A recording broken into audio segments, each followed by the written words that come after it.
সনাতন ধর্মে আরাধ্য শ্রী বিষ্ণুর পূর্ণ অবতার ভগবান শ্রীকৃষ্ণের জন্মতিথি ও শুভ জন্মাষ্টমী আজ। সারা দেশে ধর্মীয় ভাবগাম্ভীর্য ও আনন্দ উৎসবের মধ্য দিয়ে দিনটি পালন করছেন সনাতন ধর্মাবলম্বীরা। হিন্দু পুরাণ মতে দাপর যুগে ভাদ্র মাসের শুক্লপক্ষের অষ্টমী তিথিতে দুষ্টের দমন আর শিষ্টের পালনের জন্য শ্রী বিষ্ণু কৃষ্ণরূপে অবতার হয়ে পৃথিবীতে আবির্ভূত হয়েছিলেন। পৃথিবীতে অশুভ শক্তিকে হটিয়ে প্রতিষ্ঠা করেছিলেন সত্য ও সুন্দরকে।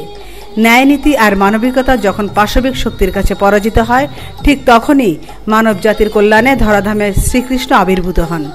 হিন্দুরা বিশ্বাস করেন যুগে যুগে এভাবেই ভগবান তার সৃষ্টিকে বাঁচাতে ও শুভ শক্তি প্রতিষ্ঠা করতে পৃথিবীতে আবির্ভাব হন, মানুষের মনে শুভ বুদ্ধির উদয় ঘটান, আর তখনই পৃথিবীতে পরাজিত হয় অশুভ শক্তি।